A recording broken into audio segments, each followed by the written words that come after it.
बोलो श्री सद्गुरुदेव महाराज की जय। श्री राधा कृष्ण भगवान की जय। श्रीमद् भागवत महापुराण की जय। जय जय श्री राधे, जय जय श्री राधे, जय जय श्री राधे श्याम।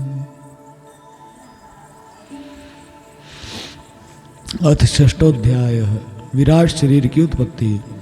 मैत्रेय ऋषि ने कहा, सर्वशक्तिमान भगवान ने जब देखा कि आपस में संगठित न होने के कारण ये मेरी महतत्वादी शक्तियाँ विश्व रचना के कार्य में असमर्थ हो रही हैं, तब वे काल शक्ति को स्वीकार करके एक साथ ही महतत्व, अहंकार, पंचभूत, पंच तन्मात्रा और मन सहित 11 इंद्रियां, इन 23 तत्वों के समुदाय में प्रविष्ट हो गए। अब ये सभी इंद्रियों ने, इंद्रियों के अधिष्ठाता देवताओं ने, सबने भगवान से प्रार्थना की, भगवान हम सब एकत्रित होकर, इकट्ठे होकर ब्रह्मांड की, पिंड की रचना नहीं कर पा रहे, आप कृपा करो। तो भगवान ने इन सब के भीतर भगवान स्वयं प्रविष्ट हो गए और उनमें प्रविष्ट होकर उन्होंने जीवों के सोए हुए अदृष्ट को जागृत किया और परस्पर विलग हुए उस तत्व समूह को अपनी क्रिया शक्ति के द्वारा आपस में मिला दिया। फिर भगवान जब उसके भीतर प्रविष्ट हुए थे तो उन सब को आपस में मिला दिया। और इस प्रकार जब भगवान ने अदृष्ट को कार्योन्मुख किया तब उन 23 तत्वों के समूह, तब उस 23 तत्वों के समूह ने भगवान की प्रेरणा से अपने अंशों द्वारा अधिपुरुष विराट को उत्पन्न किया। इस प्रकार जब भगवान ने अदृष्ट, अदृष्ट कौन है? जो देखने में नहीं आता, भगवान की माया, जिसको हम अच्छा आसानी से समझ नहीं पाते, उस अदृष्ट को भगवान ने कार्योन्मुख किया। माया को भी कार्य करना शुरू करो, इकट्ठा कर दिया। फिर माया ने कार्य शुरू किया और ये जो 23 तत्वों का समूह है, इन्होंने भगवान की प्रेरणा से अपने अपने अंशों द्वारा विराट पुरुष को उत्पन्न किया। और अर्थात जब भगवान ने अंश रूप से अपने उस शरीर में प्रवेश किया तब वह विश्व रचना करने वाला महतत्वादि का समुदाय एक दूसरे से मिलकर परिणाम को प्राप्त हुआ। यह तत्वों का परिणाम ही विराट पुरुष है जिसमें चराचर जगत विद्यमान है। पहले श्लोक में तो बताया कि इन तत्वों के जो अंश थे उन्होंने विराट पुरुष को उत्पन्न किया। ध्यान से सुनना, तत्वों के जो अंश हैं उन्होंने एकत्रित होकर विराट को उत्पन्न किया। और फिर कह रहे हैं अर्थात, या आप दूसरे ये भी कह सकते हो कि भगवान ने अंश रूप से उस शरीर में प्रवेश किया। भगवान ने अंश रूप से प्रवेश किया, कहने का भाव कि अंश जो ये तत्व भगवान में प्रवेश करें, भगवान तत्व में प्रवेश करें। फर्क क्या पड़ता है? भगवान के अलावा दूसरा कोई तत्व तो है ही नहीं, भगवान के अलावा दूसरा कोई तत्व है ही नहीं। तो इससे विराट पुरुष उत्पन्न हुए और जल के भीतर जो अंड रूप आश्रय स्थान था उसमें वह हिरण्यमय विराट पुरुष संपूर्ण जीवों को साथ लेकर 1000 दिव्य वर्षों तक रहा। जल के भीतर एक अंडे में 1000 दिव्य वर्षों तक वो विराट पुरुष रहा। वह विश्व रचना करने वाले तत्वों का गर्भ था तथा ज्ञान, क्रिया और आत्मशक्ति से संपन्न था। इन शक्तियों से उसने स्वयं अपने क्रमशः 1 हृदय रूप, 10 प्राण रूप और 3 आध्यात्मिक, आधिदैविक, आधिभौतिक विभाग किए। यह विराट पुरुष ही प्रथम जीव होने के कारण समस्त जीवों का आत्मा, जीव रूप होने के कारण परमात्मा का अंश और प्रथम अभिव्यक्त होने के कारण भगवान का आदि अवतार है। यह संपूर्ण भूत समुदाय इसी में प्रकाशित होता है कि जो विराट पुरुष है ये भगवान का पहला अवतार है। क्या पहला भगवान का अवतार है, पहला ये जीव है। और कह रहे हैं कि समस्त भूत समुदाय इसी में प्रकाशित होता है। जितने भी प्राणी हैं सब के सब इसी विराट पुरुष के अंतर्गत आते हैं। विराट क्या है? ये पूरा का पूरा ब्रह्मांड जो हमें दिखाई दे रहा है, ये सारा का सारा वो विराट पुरुष ही है। इसी के अंतर्गत सारी सृष्टि की रचना है। पूरा का पूरा जो ये संसार है ये भगवान में वास करता है, पूरी सृष्टि भगवान में है, और इस सृष्टि के कण कण में परमात्मा का वास है। मतलब भगवान से भिन्न कुछ भी नहीं है। जो कुछ दिखता है उसका कारण क्या है? माया। यह अध्यात्म अधिभूत और अधिदैव रूप से 3 प्रकार का, प्राण रूप से 10 प्रकार का और हृदय रूप से 1 प्रकार का है कि 10 इंद्रियों सहित मन अध्यात्म है। यहाँ पे अध्यात्म, अधिभूत और अधिदैव की व्याख्या बता रहे हैं कि 10 इंद्रियों सहित जो मन है, 10 इंद्रियां, 5 ज्ञानेंद्रियां, 5 कर्मेंद्रियां और 1 मन, ये क्या है? अध्यात्म। क्या है? अध्यात्म। क्योंकि इनके ऊपर इनके अधिष्ठाता कौन है? इसका अधिष्ठाता कौन है? आत्मा। ये आत्मा के द्वारा संचालित है, इसलिए ये अध्यात्म है। और इंद्रियों के विषय हैं अधिभूत। इंद्रियों के विषय क्या है? अधिभूत। जो इंद्रियों के विषय हैं इनको ग्रहण करने वाला कौन है? प्राणी है, जीव है, भूत समुदाय। जितने प्राणी हैं उनको भूत समुदाय कहा जाता है। ठीक है, तो इनके अधिष्ठाता कौन है? इनको विषयों का भोग कौन करता है? भूत लोग, मतलब भूत समझ रहे हो आप? प्रेत नहीं, जीवित प्राणी, भूत समुदाय। और इंद्रियाधिष्ठाता देव अधिदैव हैं। इंद्रियों के जो अधिष्ठाता देव हैं, देवता हैं, वो हैं अधिदैव। और 10 प्राण का जो प्राण है, 10 प्रकार का जो प्राण है वो क्या है? प्राण, अपान, उदान, व्यान और समान। ये 5 महाप्राण। ये क्या है? 5 महाप्राण। मुख्यतः प्राण को 5 भागों में विभाग किया जाता है, प्राण, अपान, उदान, व्यान और समान। लेकिन उसके अलावा भी 5 और विभाग इसके बताए गए। नाग, कूर्म, कृकल, देवदत्त और धनंजय, ये 10 प्रकार के हो गए प्राण। और एक है हृदय। एक क्या है? हृदय। इस हृदय में वो परमात्मा वास करते हैं। हृदय में परमात्मा वास करते हैं और जितने हमारे भीतर के गुण हैं, अवगुण है, सब का सब उसी हृदय में ही वास करता है। और भगवान उसके बिल्कुल सेंटर में है। भगवान कहाँ है? सेंटर में। सीप होती है, आपको पता है सीप में मोती बनता है। सीप में मोती बनता है। वो बनता कैसे है?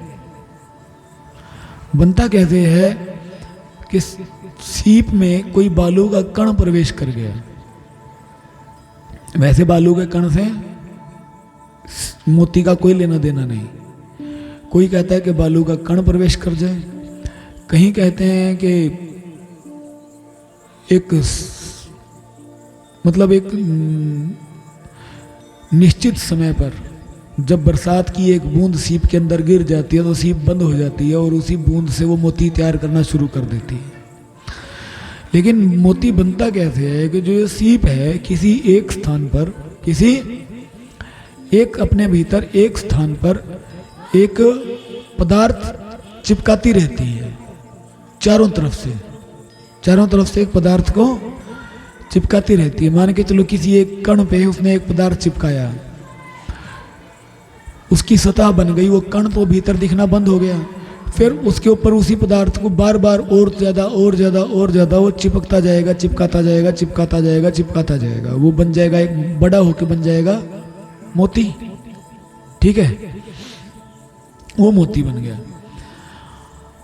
अब ऐसे ही परमात्मा जो है वो तो है इसी हृदय के सेंटर में, इसी हृदय के केंद्र में परमात्मा है। और इसके चारों तरफ जो हमारे हृदय में माया के गुणों का जो जाल है, माया के गुणों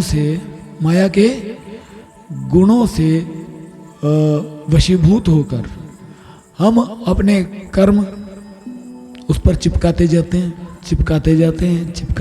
हैं और भगवान का जो स्वरूप है वो धूमिल होता जाता है। भगवान का स्वरूप धूमिल होता जाता है माया के कारण। और जैसे ही हम भगवान के भजन के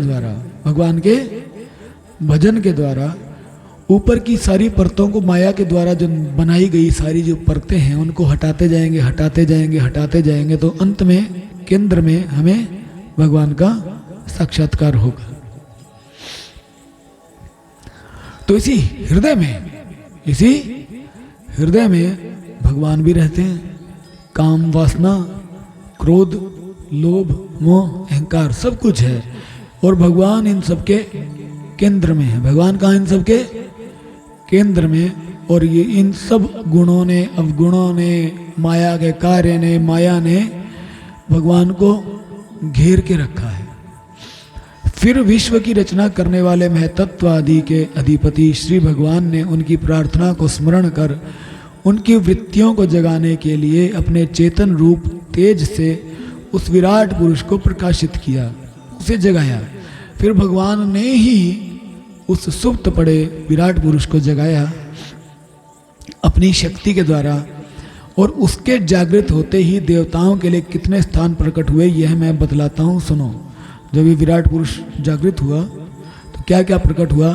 विराट पुरुष के पहले मुख प्रकट हुआ, उसमें लोकपाल अग्नि अपने अंश वागिंद्रिय के समेत प्रविष्ट हो गया, जिससे यह जीव बोलता है, जिससे जीव बोलता है। पहले क्या? मुख प्रकट हुआ, मुख में वागिंद्रिय के समान उसका लोकपाल अग्नि।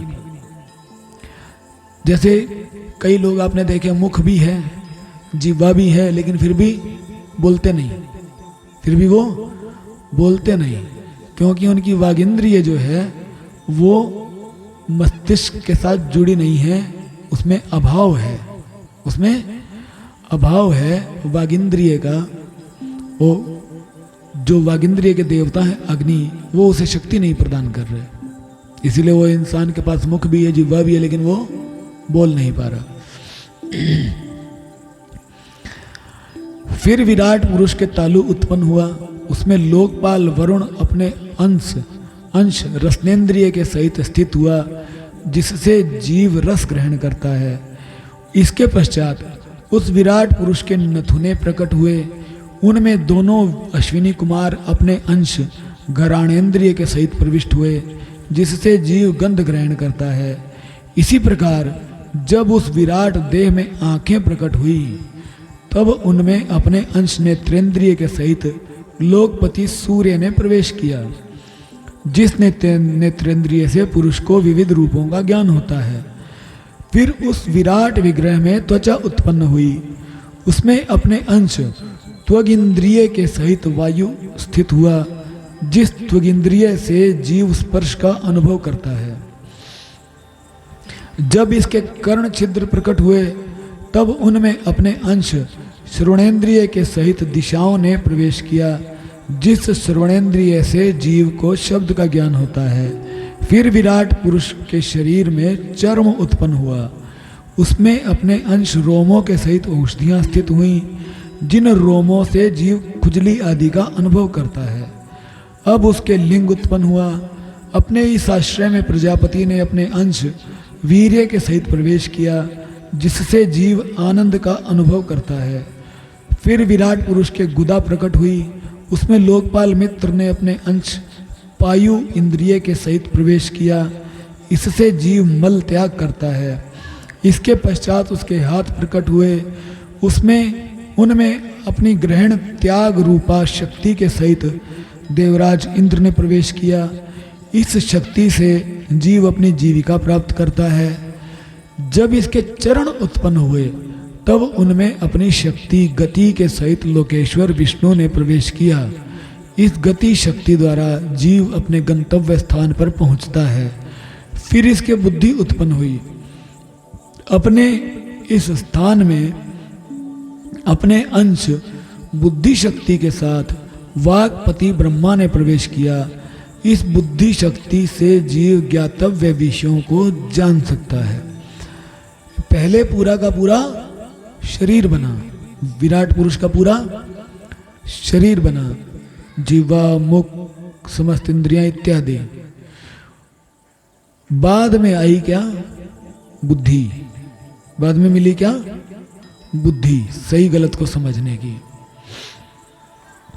फिर इसमें हृदय प्रकट हुआ, उसमें अपने अंश मन के सहित चंद्रमा स्थित हुआ। इस मन शक्ति के द्वारा जीव संकल्प विकल्प आदि रूप विकारों को प्राप्त होता है। बुद्धि के बाद क्या प्रकट हुआ? हृदय। बुद्धि के बाद क्या प्रकट हुआ? हृदय। और उस हृदय में मन, हृदय में मन।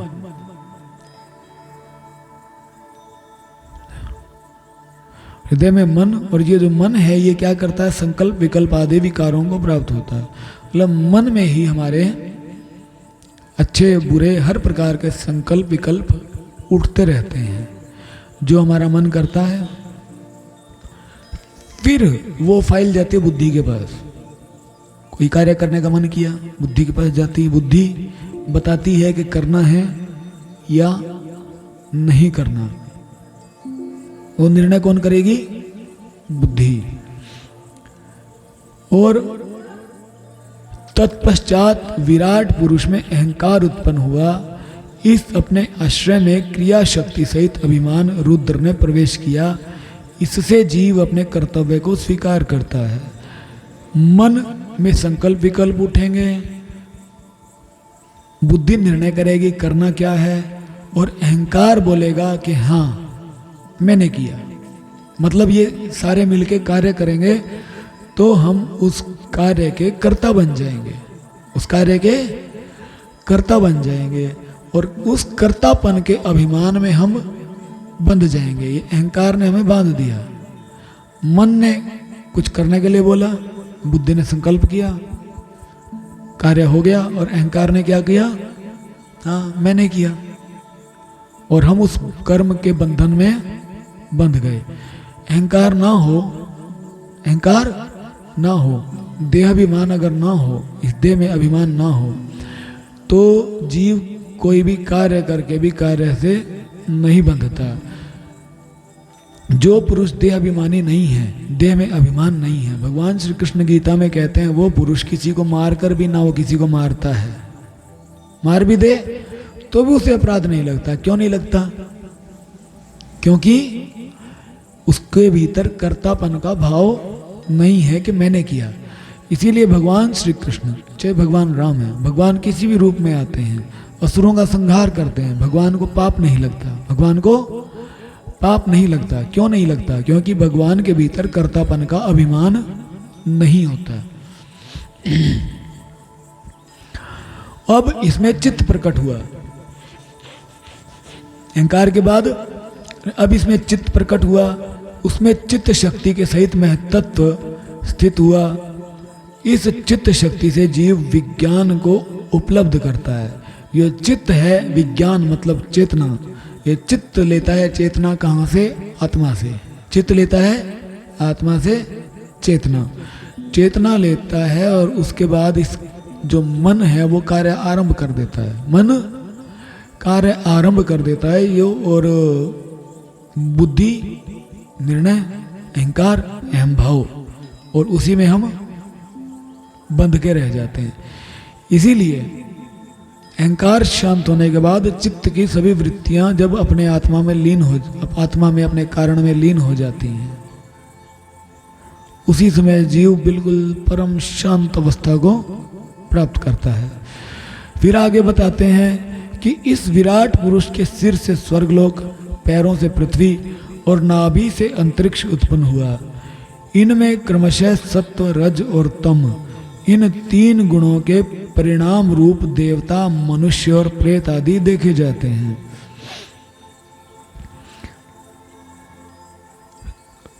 सिर से क्या? स्वर्गलोक, पैरों से पृथ्वी और नाभि से अंतरिक्ष विराट पुरुष के। और इनमें सत्व, रज और तम तीन गुणों के परिणाम हैं। सत्व का परिणाम क्या है? सत्वगुण की अधिकता से देवत्व प्राप्त करते हैं। रजोगुण की अधिकता से मनुष्यत्व, और तमोगुण की अधिकता से प्रेत, पिशाच इत्यादि शरीर हमें प्राप्त होते हैं।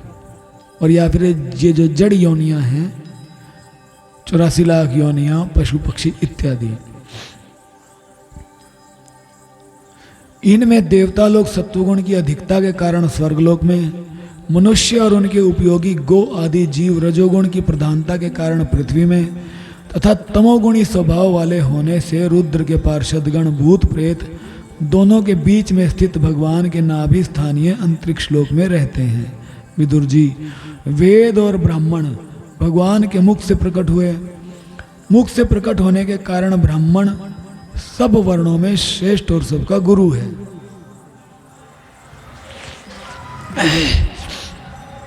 ब्राह्मण कहाँ से प्रकट हुआ? भगवान के मुख से, इसीलिए सबसे श्रेष्ठ। और उनकी भुजाओं से क्षत्रिय वृत्ति और उसका अवलंबन करने वाला क्षत्रिय वर्ण प्रकट हुआ।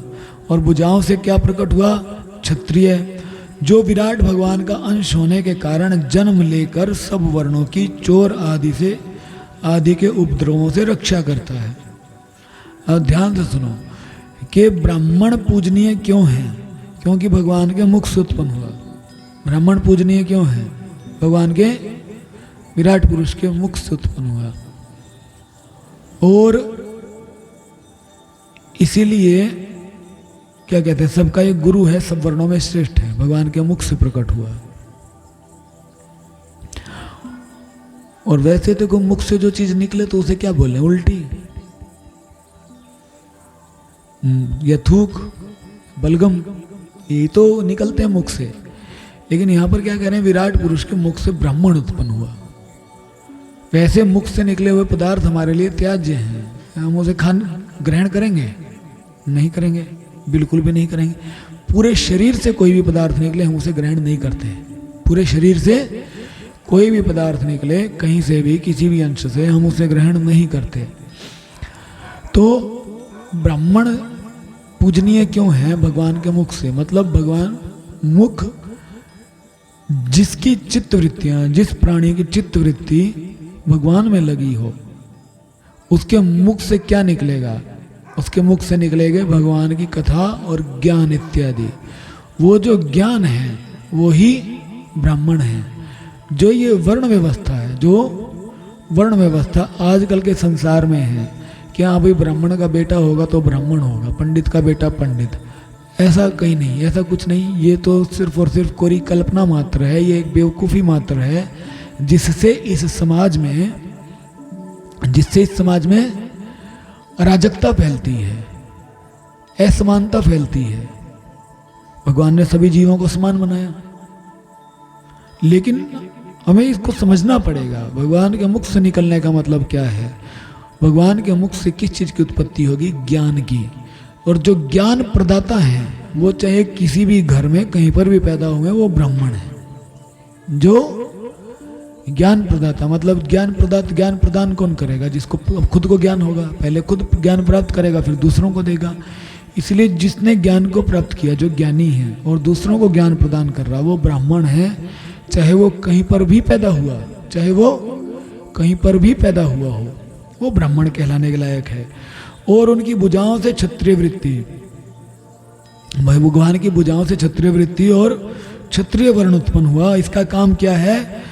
सब वर्णों की चोर आदि के उपद्रवों से रक्षा करता, मतलब चोरी डाका वगैरह, मतलब सब वर्णों की रक्षा करता है, ये क्षत्रिय है। अभी साधारण बात कि आज के समय में कहते हैं हम तो क्षत्रिय हैं जी, किसी जाति विशेष से संबंध रखने वाले लोग बोल दें कि हम क्षत्रिय हैं, हमारी तो क्षत्रिय जाति है। लेकिन वो क्षत्रिय किस बात का क्षत्रिय? अगर दूसरों का धन लूटे तो। काफ़ी सारी जगह देखा जाता है कि आजकल लोगों में एक बात रहती है कि हम तो क्षत्रिय हैं, हम तो बड़े रोबदार लोग हैं, हम सारी दुनिया पर रोब चला सकते हैं। और वो उस रोब चलाने के चक्कर में दुनिया को तंग करते हैं। और भगवान ने जिस क्षत्रिय को उत्पन्न किया वो लोगों की रक्षा करता है। तो कहने का भाव, जो इंसान सब वर्णों की रक्षा करेगा, सबसे उत्तम स्थिति क्या है? ज्ञान प्राप्त कर ले। सबसे उत्तम स्थिति क्या है? ज्ञान प्राप्त कर ले। वो सब प्राणियों में श्रेष्ठ है।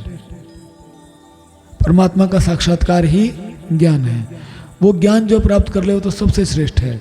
लेकिन उसके बाद दूसरी चीज, आप ज्ञान प्राप्ति के लायक अपने आप को नहीं मानते, आपको लगता है कि ज्ञान प्राप्ति में तो बड़ा संघर्ष है, बड़ा कठिन कार्य है, तो आप दूसरा उत्तम कार्य उसको छोड़कर दूसरा बाकी सबसे उत्तम कार्य क्या है, आप ये कर सकते हो कि जितने प्राणी हैं सबकी रक्षा करो।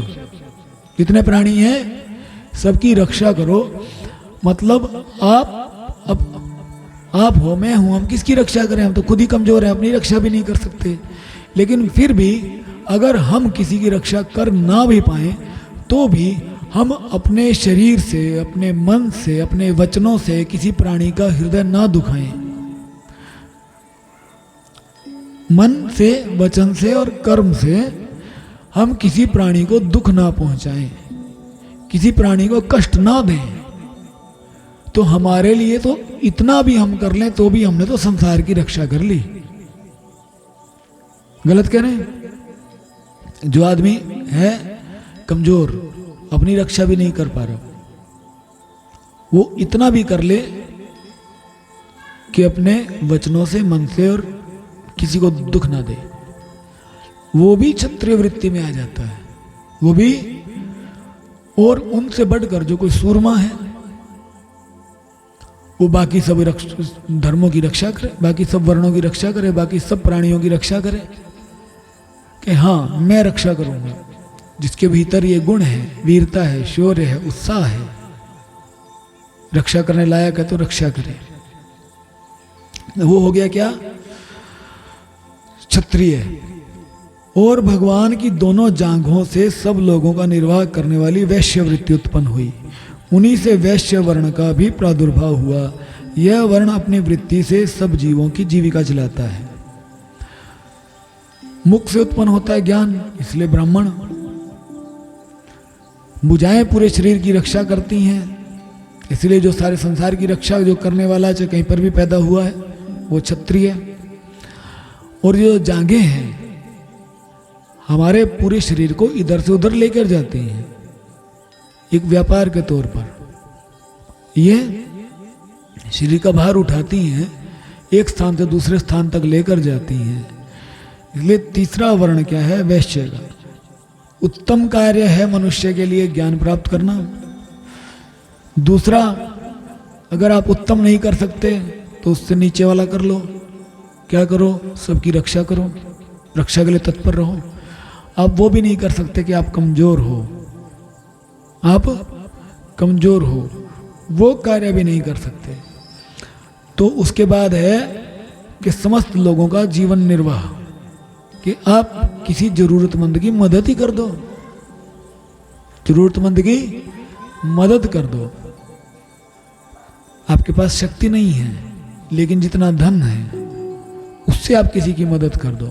जितना आपके पास गुण है उससे आप किसी की, आपके पास धन, कोई कहे मेरे पास तो पैसे नहीं है, तो कुछ ना कुछ शिक्षा होगी, पढ़ाई लिखाई होगी, तो जो पढ़ना चाहता है उसे पढ़ा दो, मतलब किसी तरह से मदद कर दो। तो ये तीसरी उत्तम वृत्ति है। तीसरी उत्तम वृत्ति है जिसको हम बोलते हैं वैश्य। संसार में असमानता फैलाने वाली बात नहीं है, भागवत असमानता नहीं फैला रही।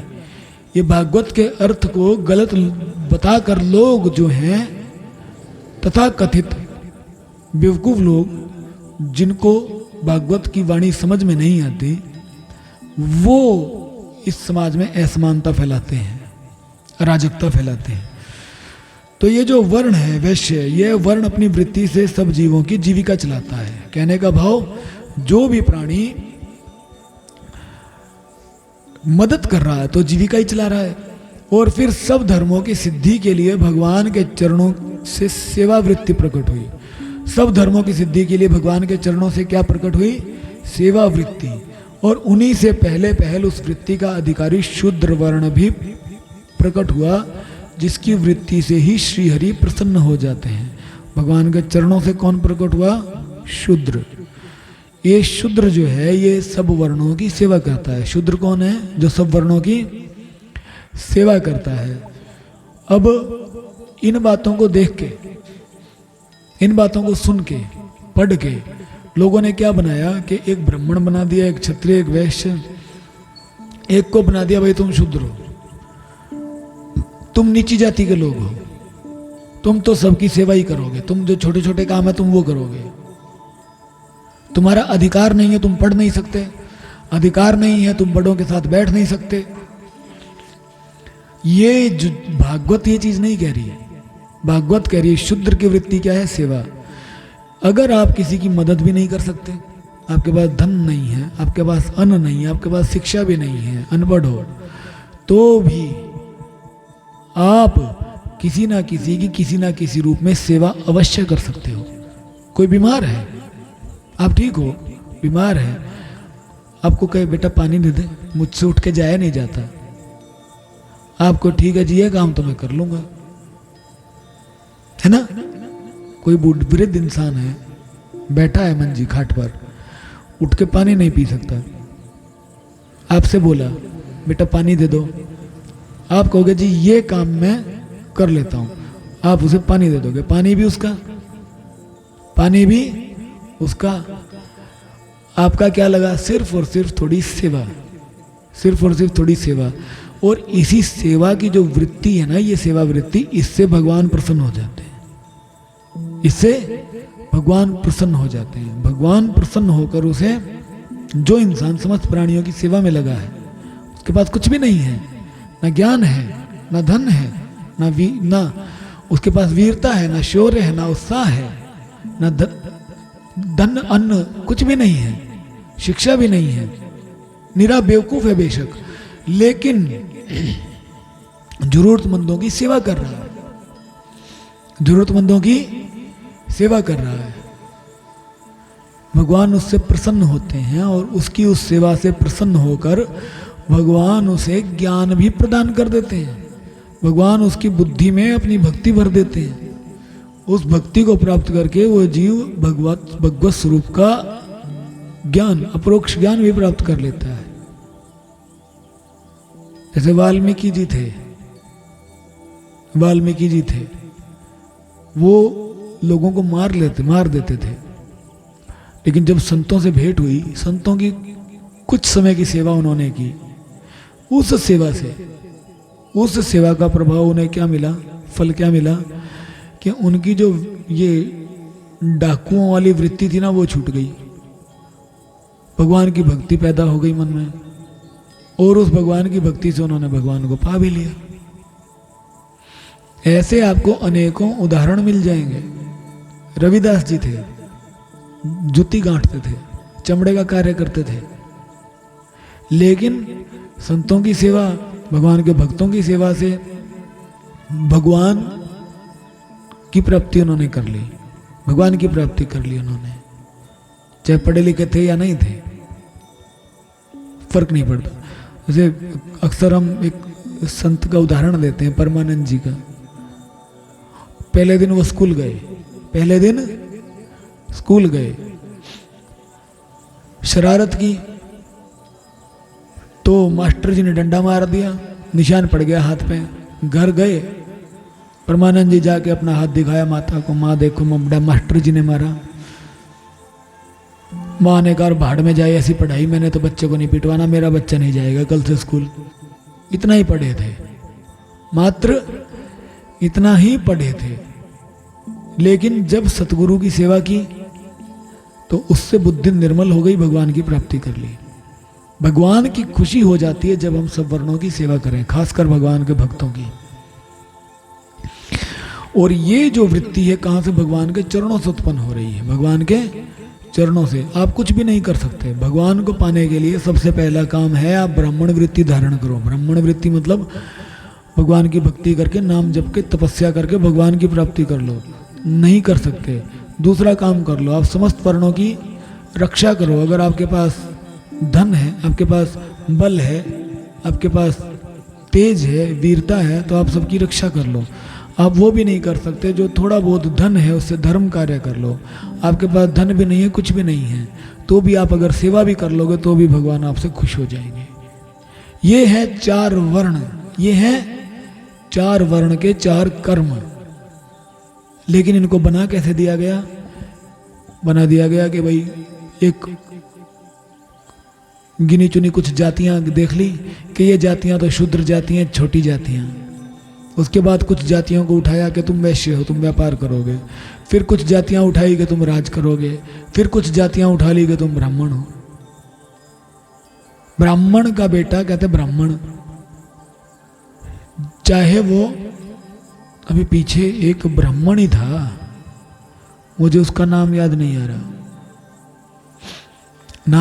रहा, उसको यूपी पुलिस ने एनकाउंटर किया था, मेरे ख्याल से उससे पकड़ा था बंगाल में जाके।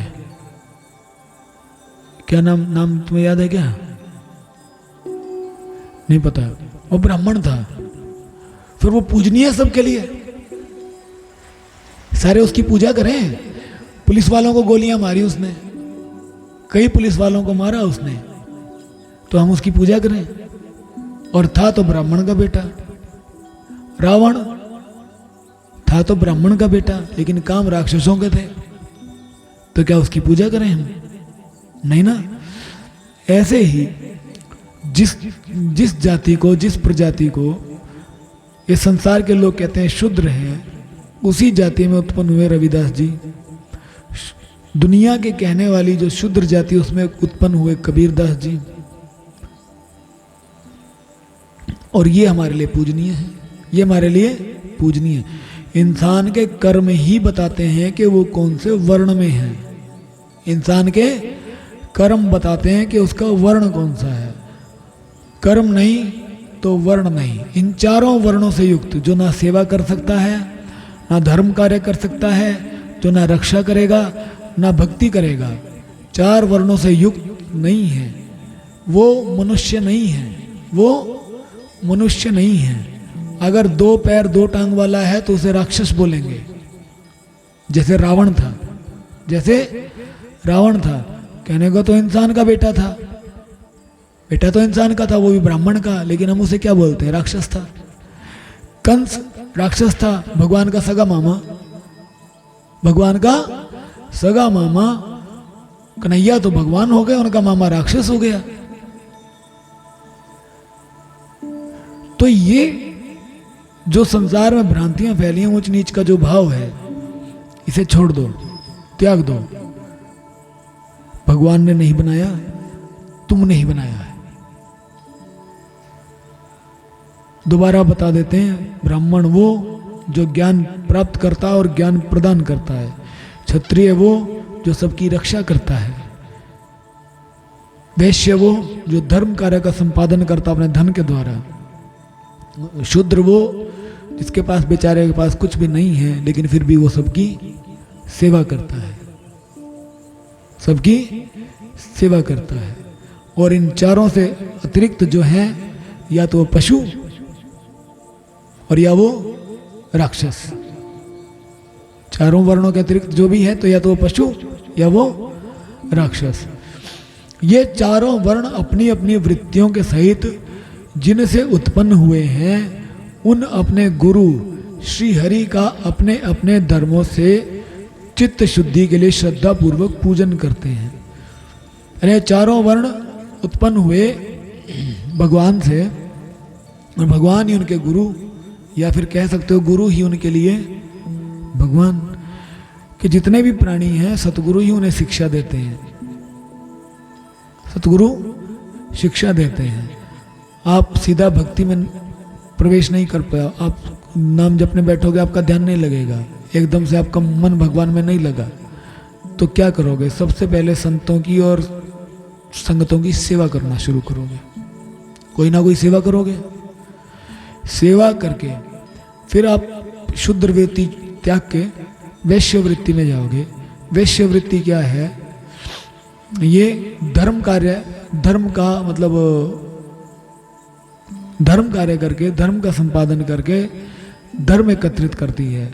मतलब फिर आप नाम जप के धीरे धीरे अपने भीतर दैवीय गुण इकट्ठे करोगे। और क्षत्रिय क्या है? रक्षा करता है। जब आपके भीतर दैवीय गुण एकत्रित हो जाएंगे, फिर वो दैवीय गुण आपकी रक्षा करेंगे आसुरी गुणों से, आसुरी गुणों से। फिर आप क्षत्रिय साधक हो गए। और जब समस्त गुण जो राक्षसी अवगुण हैं, इन सबको काट के केवल दैवीय गुण शेष रह जाएंगे, उस समय हमारा मन भगवान में स्थित हो जाएगा। उस समय हमारा मन भगवान में स्थित हो जाएगा, चित्त वृत्ति का निरोध होगा, परमात्मा में स्थिर होगी, उस समय हम ज्ञान प्राप्ति के अधिकारी हो जाएंगे। उस समय ज्ञान प्राप्ति के अधिकारी हो जाएंगे। उस समय हम ही ब्राह्मण श्रेणी में पहुंच जाएंगे। उस समय हम ही ब्राह्मण श्रेणी में पहुंच जाएंगे। तो जिसका जैसा धर्म है, जिसका जैसा वर्ण है, वो अपने अपने धर्मों से भगवान का पूजन करता है चित्त शुद्धि के लिए। चित्त शुद्धि के लिए अपने अपने वर्ण के अनुसार, अपने अपने धर्म के अनुसार भगवान का पूजन करता है। कि शूद्र श्रेणी का जो साधक है, शूद्र श्रेणी का साधक है, आप उसे कहो तुम भैया नाम जपो, तुमने 10 घंटे नाम जपना है, वो 10 मिनट नहीं जप सकेगा। महाराज जी सेवा बता दो, सेवा कर लो। कई लोग बोलते हैं कि महाराज जी हम हवन में नहीं बैठेंगे, हम सत्संग में नहीं बैठेंगे, हम तो सेवा कर लेंगे। चलो सेवा करो। क्यों? क्योंकि उनका मन न सत्संग में लगता, उनका ध्यान नहीं लगता, उन्हें कथा समझ में नहीं आती, तो सेवा करते हैं। लेकिन सेवा करते करते धीरे धीरे उनका मन सत्संग में लगना शुरू होता है। तो उस समय वो हो गए क्या? वैश्य श्रेणी के साधक। वैश्य श्रेणी में प्रवेश करके फिर उनके भीतर के जो अवगुण है वो नष्ट होने शुरू हो जाते हैं। अवगुण नष्ट होने शुरू हो जाते हैं, जब उनके सद्गुण अधिक हो जाते हैं, अवगुण कम हो जाते हैं, तो अपने अवगुणों पर विजय प्राप्त करने के अधिकारी हो जाते हैं। तो वो हो गए क्षत्रिय श्रेणी के साधक। अब उनका मन नाम जपने में भी थोड़ा थोड़ा लगने लगा। फिर जब सारे अवगुण नष्ट हो गए, खाली सद्गुण बाकी बच गए, तो ब्राह्मण श्रेणी के साधक हो गए। तो चित्त शुद्धि के लिए हम अपने अपने धर्म में रहकर, अपने अपने वर्ण में रहकर भगवान का अपने अपने ढंग से पूजा करते हैं। चाहे हम सेवा कर रहे हैं, चाहे हम ध्यान कर रहे हैं, चाहे हम सत्संग में बैठे हैं, कथा सुन रहे हैं, ये सब का सब हमारी चित्त शुद्धि का ही साधन है। सब का सब चित्त शुद्धि का ही साधन है। विदुर जी, यह विराट पुरुष काल, कर्म और स्वभाव शक्ति से युक्त भगवान की योग माया के प्रभाव को प्रकट करने वाला है। इसके स्वरूप का पूरा पूरा वर्णन करने का कौन साहस कर सकता है? कि मैत्रेय जी बता रहे हैं कि विदुर जी, ये जो विराट पुरुष है, ये काल, कर्म और स्वभाव से युक्त भगवान की योग माया के प्रभाव को प्रकट करता है। योग माया के प्रभाव को, कि भगवान की माया किस प्रकार जीव के ऊपर कार्य करती है, और इसलिए इसका पूरा पूरा वर्णन करना अत्यंत कठिन है कि इसका साहस भी कौन करे। तथापि प्यारे विदुर जी, अन्य व्यावहारिक चर्चाओं से अपवित्र हुई अपनी वाणी को पवित्र करने के लिए जैसी मेरी बुद्धि है और जैसा मैंने गुरुमुख से सुना है, वैसा श्री हरि का सुयश वर्णन करता हूँ। कि भगवान जो ये विराट पुरुष हैं, या फिर भगवान का जो शुद्ध स्वरूप है, उसका वर्णन करने का साहस भी कौन कर ले, अवर्णनीय है, अवर्णनीय है। फिर भी जैसा मैंने गुरु महाराज जी के मुख से सुना है, मैत्रेय जी कह रहे हैं, जैसा मैंने गुरु जी के मुख से सुना है और जैसा मेरी बुद्धि ने इसे ग्रहण किया, कि जितना हम सुनते हैं पूरा का पूरा ग्रहण तो नहीं करते, कुछ तो निकल ही जाता है। जितनी बुद्धि है उतना ही ग्रहण करेंगे। तो जितना मैंने ग्रहण किया, जैसा मैंने सुना, उसी के अनुसार मैं भगवान के यश का ही वर्णन करूंगा। और दूसरी कोई बात करें, उससे तो व्यवहारिक चर्चाओं से तो हमारी वाणी अपवित्र होती है। उस अपवित्र वाणी को पवित्र करने के लिए, उस अपवित्र वाणी को पवित्र करने के लिए मैं भगवान के यश का ही वर्णन करूंगा। पर वर्णन करूंगा कैसा? जैसा मैंने सुना और उसके बाद जितना मैंने ग्रहण किया उतना ही वर्णन कर सकूंगा। फिर कहते हैं कि महापुरुषों का मत है कि पुण्य श्लोक शिरोमणि श्री हरि के गुणों का गान करना ही मनुष्यों की वाणी का तथा विद्वानों के मुख से भगवत कथा अमृत का पान करना ही उनके कानों का सबसे बड़ा लाभ है। कि महापुरुषों ने बताया। महापुरुष कौन? जो पुरुष महान है, जो पुरुष महान है। महान कौन? एक महान तो एक परमात्मा के अलावा दूसरा कुछ भी नहीं। जिस पुरुष ने, पुरुष मतलब आत्मा ने, उस महान मतलब परमात्मा का स्पर्श कर लिया,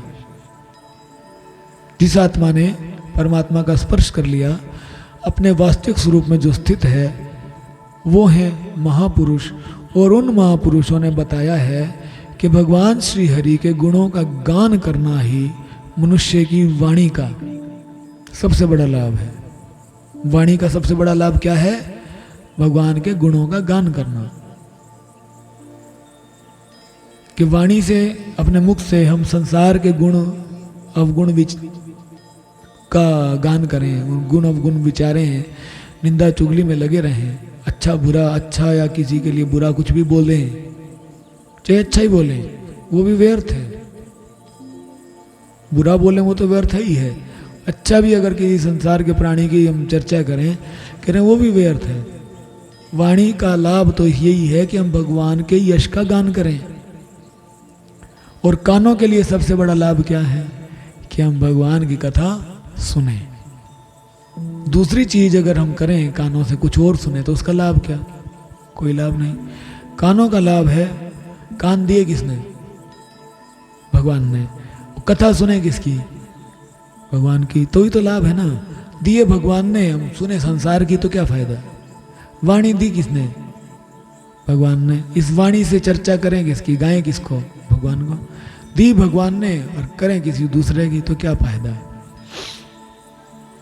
वत्स, हम ही नहीं, आदि कवि श्री ब्रह्मा जी ने 1000 दिव्य वर्षों तक अपनी योग परिपक्व बुद्धि से विचार किया, तो भी क्या वे भगवान की अमित महिमा का पार पा सके? मैत्रेय जी कहते हैं, बोले हम तो क्या बताएं, हम तो इस संसार में पैदा हुए, सृष्टि में ब्रह्मा जी के द्वारा उत्पन्न किए गए। हम तो ब्रह्मा के द्वारा उत्पन्न किए गए। और उन्हीं ब्रह्मा जी ने 1000 दिव्य वर्षों तक योग साधन करके बुद्धि से विचार किया, तो भी भगवान की महिमा का पार नहीं पा सके। अब वो भगवान ब्रह्मा जी भी बुद्धि से भगवान की महिमा का पार नहीं पा सके। हम तो हमको किसने उत्पन्न किया? ब्रह्मा जी ने। भगवान ने ब्रह्मा जी को, ब्रह्मा जी ने हमको। तो ब्रह्मा जी ने पूरी सृष्टि बनाई, तो हमको बनाने वाले विधाता ही भगवान का पार ना पा सके, तो हम कहाँ से पा जाएंगे? नहीं पा सकते। तो फिर हम भगवान को कैसे पाएंगे? जब ब्रह्मा जी नहीं कर सके 1000 दिव्य वर्षों तक, 1000 दिव्य वर्ष, साधारण मनुष्य की आयु 150 साल की, ज़्यादा से ज़्यादा 100 साल, 1000 साल की तो किसी की भी नहीं। और ब्रह्मा जी ने कितने साल तपस्या की? 1000 दिव्य वर्ष। 1000 दिव्य वर्ष। दिव्य वर्ष का एक दिन कितना बड़ा होता है? जो हमारा 1 साल है, जो हमारा 1 साल है, इस 1 साल में 6 महीने का दिन और 6 महीने की रात हो, तो वो एक दिन बन गया, 24 घंटे हो गए। ठीक है। और ऐसे करके 360 दिनों का 1 साल बनता है। मतलब हमारे 360 साल और 1 दिव्य वर्ष, हमारे 360 सालों का 1 दिव्य वर्ष। और ब्रह्मा जी ने 1000 दिव्य वर्षों तक तपस्या की। 360 सालों का 1000 दिव्य वर्ष में कितने साल हो गए हमारे? 365 साल हो गए। बड़े होशियार हो तुम। एक दिव्य वर्ष मतलब हमारे 360 सालों का 1 साल है। तो 1000 दिव्य वर्ष कितने सालों में हो गए? 1000 से गुना करो 360 को, 3,60,000। 3,60,000 सालों तक ब्रह्मा जी ने योग परिपक्व बुद्धि से विचार किया, तो भी भगवान की महिमा का पार नहीं पा सके। क्यों नहीं पा सके? क्योंकि भगवान बुद्धि के विषय नहीं है। जब ब्रह्मा जी नहीं पा सके 3,60,000 साल में, तो हम कहां से पा जाएं 100 साल में? नहीं पा सकते ना। तो क्यों नहीं पा सके? क्योंकि भगवान बुद्धि के विषय नहीं है। ध्यान से सुन लो, बुद्धि के द्वारा हम भगवान का वर्णन नहीं कर सकते। भगवान अनुभव गम्य है। जिस समय भगवान का भजन करके हमारे मन बुद्धि चित्त में, चित्त मन बुद्धि अहंकार चित्त में, चित्त अपने कारण आत्मा में, आत्मा परमात्मा में लीन हो जाए तो हम भगवान की महिमा को समझ सकते हैं। जब हम बुद्धि से ऊपर उठ जाएं, जो बुद्धि जो है माया के द्वारा बनी है, ये माया को ही समझा सकती है और वो भी पूरा नहीं, वो भी पूरा नहीं। बुद्धि की शक्ति फिर भी सीमित है, माया अनंत है। तो बुद्धि अगर वर्णन करेगी तो माया का, और भगवान माया से परे हैं, इसीलिए बुद्धि के द्वारा भगवान को नहीं समझा जा सकता। अतः भगवान की माया बड़े बड़े मायावियों को भी मोहित कर देने वाली है। उसकी चक्कर में डालने वाली चाल अनंत है। अतः स्वयं भगवान भी उसकी था नहीं लगा सकते, फिर दूसरों की तो बात ही क्या है। कि भगवान की जो माया है बड़े बड़े मायावियों को मोहित कर देती है। भगवान की माया है, उसकी चाल अनंत है। चक्कर में डालने वाली चाल माया की अनंत है। और ये माया का विस्तार कहाँ तक है? मैत्रेय जी कह रहे हैं कि भगवान भी था नहीं लगा सकते, भगवान भी था नहीं लगा सकते कि मेरी माया का विस्तार कहाँ तक है। भगवान इस माया के स्वामी हैं, भगवान माया के स्वामी हैं, लेकिन माया की था भगवान भी नहीं लगा सकते। अब क्यों नहीं लगा सकते? भगवान, ये माया भगवान से भी ऊपर हो गई क्या? नहीं। क्यों नहीं लगा सकते? गहराई है कुछ ना कुछ तो बात में। क्योंकि माया क्या है? भगवान की शक्ति है। माया क्या है? भगवान की शक्ति है। और भगवान क्या है? अनंत है। और भगवान की शक्ति भी अनंत है। भगवान की शक्ति भी अनंत है। इसीलिए भगवान स्वयं भी अपनी शक्ति की था नहीं। मैं कितना ताकतवर हूं भगवान को भी नहीं पता। भाई तुम तो अपनी शक्ति का अंदाजा लगा लोगे, हम लगा लेंगे। शरीर में कितनी ताकत है, ज़्यादा से ज़्यादा कितना वजन उठा लेगा? 20 kilo, 40 kilo, 50 kilo, 100 kilo, 150 kilo, पता चल जाएगा। हाँ भाई इससे आगे नहीं जा सकते हम।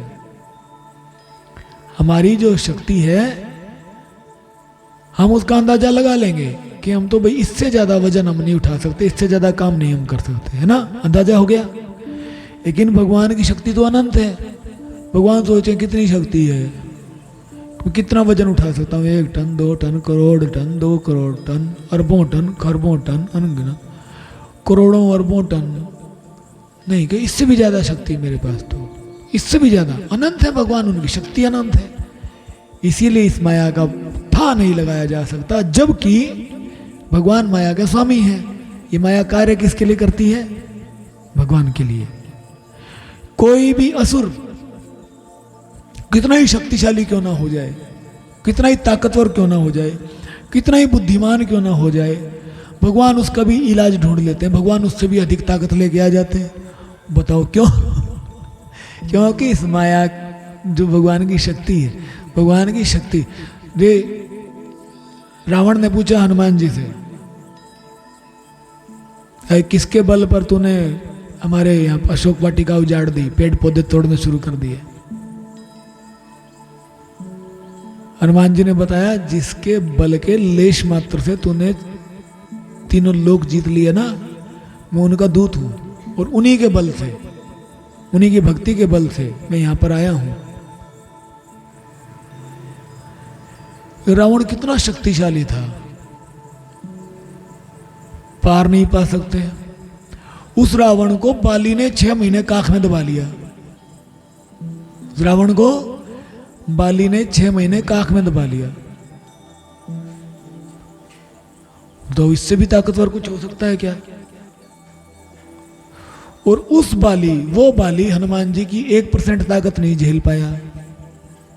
वो बाली हनुमान जी की 1% ताकत नहीं झेल पाया। अब फिर हाँ, हनुमान जी से ऊपर कुछ नहीं, ना ना, इनसे ऊपर कुछ नहीं हो सकता। जो हनुमान जी के ऊपर वज्र का प्रभाव नहीं पड़ता, ब्रह्मास्त्र जिसको नहीं बांध सकता, वो कितने शक्तिशाली होंगे। जिन्होंने छोटी सी आयु में पूरे बड़े, इतने बड़े सूरज को अपने मुंह में डाल लिया, निगल लिया, कितनी शक्ति होगी। कि हाँ उनसे ऊपर कुछ नहीं हो सकता, उनसे ऊपर कुछ, हमारी बुद्धि तो यही होगी, इससे ऊपर कुछ नहीं हो सकता।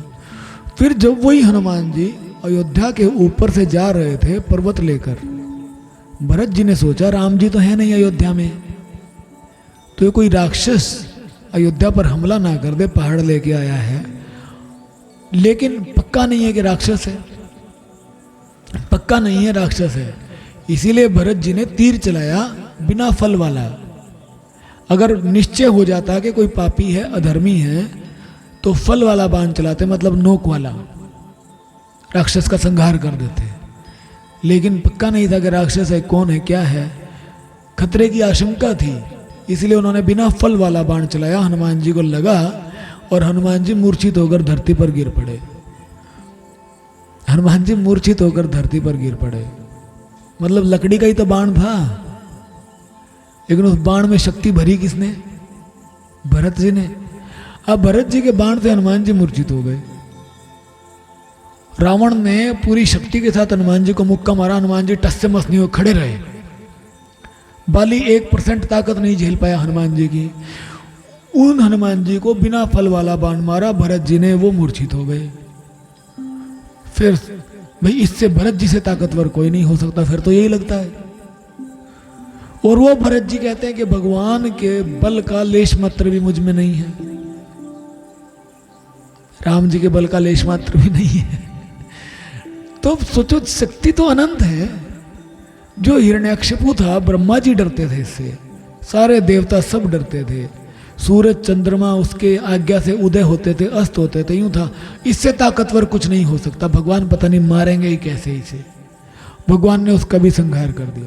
मतलब कोई भी राक्षस कितनी भी शक्ति इकट्ठी कर ले, कितनी भी शक्ति इकट्ठी कर ले, उस अनंत शक्ति का एक लेश मात्र ही इकट्ठा कर सकता है। अनंत है, उसका तो अंत ही नहीं। भगवान अपने भीतर उससे अधिक भर के उसका संहार कर देंगे। भगवान अपने भीतर उस राक्षस से अधिक शक्ति भर के उसका संहार कर देंगे, कितना ही शक्तिशाली क्यों ना हो जाए वो। भगवान की शक्ति अनंत है, माया अनंत है।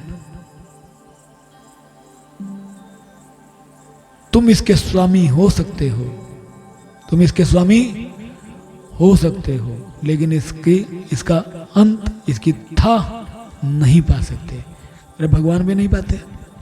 भगवान को खुद को नहीं पता मेरे में ताकत कितनी है। कोई बस इतना पता, कोई राक्षस कितना भी ताकतवर हो जाए, मैं उससे ज्यादा लेके जाऊंगा और उसको नष्ट कर दूंगा। अवतार लूंगा उससे ज्यादा ताकत लेके और उसे नष्ट कर दूंगा। इसीलिए जब भगवान भी इस माया की था नहीं पा सकते, ये कहां तक है, अनंत है, तो साधारण मनुष्य क्या पाएगा। जहां न पहुंचकर मन के सहित वाणी भी लौट आती है,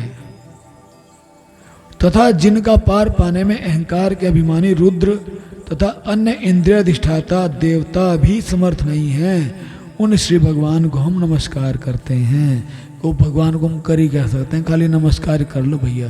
कहा जिस ठाकुर सो ना ही चारा, तिसको कीजिए सिर्फ नमस्कारा, गुरबाणी में आता है। और परमात्मा के आगे कोई चारा तो नहीं चलता। कोई कहता है कि भगवान ने हमें दुख दिया, भगवान ने दुख दिया। हे भगवान, मैंने तेरा क्या बिगाड़ा था, तूने मुझे इतना बड़ा दुख दे दिया। अरे तुम बिगाड़ क्या लोगे उसका? क्या बिगाड़ लेंगे हम उस भगवान का? कुछ बिगाड़ सकते हैं? कुछ नहीं बिगाड़ सकते। कभी हम नाराज हो जाएं भगवान से, भगवान ने मुझे सुख नहीं दिए, मैं नहीं मानता उस भगवान को, मैंने भगवान की बड़ी पूजा की, सेवा की, आराधना। औरों की तो क्या, हम अपनी बताएं ना। कभी कोई बात आ जाए ना, हम भी नाराज हो जाते हैं, वो गालियां दें भगवान को ठूस ठूस के, सत्यानाश कर दिया तूने। फिर थोड़ी देर बाद समझ आता है कि इसके अलावा कोई और ठिकाना है तेरा? नहीं, कोई ठिकाना नहीं। फिर वहीं चले जाते हैं, भगवान सॉरी। भगवान कहे चल कोई बात नहीं, अपना ही बच्चा है, माफी मांग ली, माफ कर दी, है ना। तो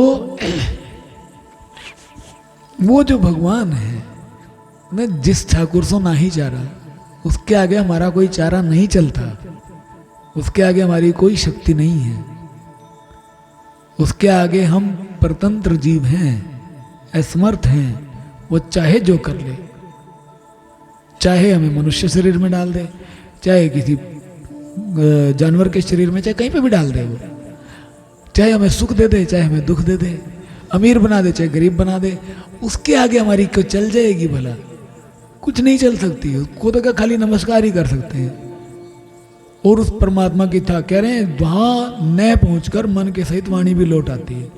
उस भगवान को पार नहीं पा सकते, हमारा मन जो है वापिस लौट आएगा। हम सोचें, मन से सोचें कि भगवान में कितनी ताकत होगी, भगवान में कितनी ताकत होगी। हम अपने मन से सोचें या वाणी से उसका बखान करें तो कितनी हो सकती है। सोचते जाओ, नहीं इससे भी ज्यादा है, नो इससे भी ज्यादा होगी, अनंत है वो तो अनंत है। गिनती 1 से शुरू होती है, जाती कहां तक है। उस दिन एक बच्चा कहा था महाराज जी 100 तक। बेटा तूने 100 तक पढ़ी है तो आगे गिनती नहीं होती क्या? आप एक एक जोड़ते जाओ वो बढ़ती जाएगी, एक एक जोड़ते जाओ वो बढ़ती जाएगी, बढ़ते खत्म ही नहीं होगी। आप जोड़ते जाओ वो बढ़ती जाएगी, खत्म तो होना नहीं उसने। हमारे मानक खत्म हो जाएंगे। हम ज्यादा से ज्यादा कहां तक गिनते हैं? इकाई, दहाई, सैकड़ा, हजार, 10,000, लाख, 10 लाख, करोड़, 10 करोड़, अरब, 10 अरब, खरब, है ना? 10 खरब नल, 10 नल नील, फिर पद्म, आगे कह देते हैं अनगिनत। उसके बाद आखिर मन हार जाता है, थक हार के कहता है बस अब अनगिनत हो गया, आगे गिनती आती नहीं भाई, हमें आगे अनगिनत हो गया। तो भगवान की माया, भगवान का स्वरूप वो है कि वहां पहुंचता नहीं है मन, उससे पहले वापिस आ जाता है। तो अनगिनत बोल के वापिस आ गया ना, आगे कह दो बस आगे कुछ नहीं है, आगे हमें नहीं पता, अनगिनत बोल के वो वापिस आ गया, वाणी भी लौट आई। और जिसका पार पाने में अहंकार के अभिमाना रुद्र, इसका पार पाने में अहंकार के अभिमानी रुद्र तथा अन्य इंद्रियाधिष्ठाती देवता भी समर्थ नहीं है। उन भगवान को अहंकार भी पार नहीं पा सकते। भाई अहंकार करके कितना होगा, वो भी पार नहीं पा सकते। समस्त देवता रुद्र भी उनका पार नहीं पा सकते।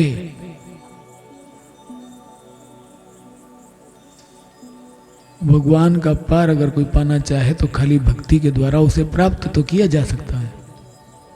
भक्ति के द्वारा भगवान को प्राप्त कर लोगे, भगवान में स्थिति प्राप्त कर लोगे, भगवान में स्थित हो जाओगे, भगवान से एक हो जाओगे। लेकिन वो भगवान अनंत हैं, आप भगवान भी हो जाओगे, भगवान भी तो अपने स्वरूप को नहीं, भगवान भी तो अपनी माया का पार नहीं पा सकते हैं। जब भगवान ही नहीं पा सकते, तुम भगवान हो भी जाओ तो भी तो उसका पार नहीं पा सकते। तो माया को आप अपनी दासी बना सकते हो भक्ति करके, माया को दासी बना सकते हो भक्ति करके, लेकिन उसका पार नहीं पा सकते। भगवान को, भगवान से एक हो सकते हो आप, भगवान से एक हो सकते हो। भगवान अनंत हैं, इसीलिए भगवान खुद भी अपना अंत नहीं जानते। अंत है ही अनंत, कोई अंत है ही नहीं उनका। भगवान ही नहीं जानते कि मैं कितना विशाल हूँ, कितना सूक्ष्म हूँ, कितना अनंत हूँ, कहाँ मेरा अंत है, कहाँ मेरा आदि है। तो अब भगवान में स्थिति प्राप्त कर भी लो तो भी हम उस परमात्मा का पार नहीं पा सकते, सामर्थ्य नहीं है। इसीलिए उस भगवान को सिर्फ और सिर्फ नमस्कार ही हम कर सकते हैं। तो उस परमात्मा की शरण में जो जीव रहेगा, परमात्मा से एक हो जाएगा, समस्त दुखों से पार पा जाएगा। और हमें चाहिए क्या? माया से, माया कितनी लंबी चौड़ी है, भगवान की शक्ति कितनी है कितनी नहीं है, हमें लेना देना क्या? हमें मतलब हमारे दुख निवृत्त हो जाए, है ना? हमारे दुख निवृत्त हो गए, समस्त दुखों से पार हो गए, भगवान की प्राप्ति हो गई। इससे आगे हमारे लिए कोई कार्य शेष रहता ही नहीं है। परम शांति की अवस्था में प्राप्त कर लें, हम प्राप्त कर लें, उससे आगे कुछ बचता ही नहीं है। तो हमें कोशिश करनी चाहिए परम शांत अवस्था, परमात्मा में स्थिति की प्राप्ति के लिए। इति श्रीमद्भागवते महापुराणे परमहंसायां संहितायां तृतीय स्कंदे 6ठोऽध्यायः। बोलो श्री सतगुरुदेव महाराज की जय। श्री राधा कृष्ण भगवान की जय। श्रीमद् भागवत महापुराण की जय। जय जय श्री राधे, जय जय श्री राधे, जय जय श्री राधे श्याम।